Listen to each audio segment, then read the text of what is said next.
இறங்கி ஆளுகிற பூமி காக்க இறங்கி வந்த தேவன்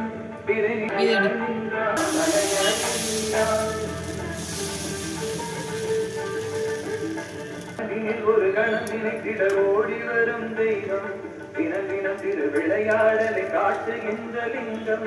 மனதினில் ஒரு கணம் நினைத்திட ஓடி வரும் தெய்வம் தினம் தினம் திரு விளையாடலை காட்டுகின்ற லிங்கம் அருணாச்சல மலையெங்கும் ஆடுகின்ற அரசன் தினந்தோறும் திருநாளாய் மாற்றுகின்ற அருணன் ஆதிசிவன் வந்தான் அண்ணாமலையாய் நின்றான் ஆதிசிவன் வந்தான் அண்ணாமலையாய் நின்றான்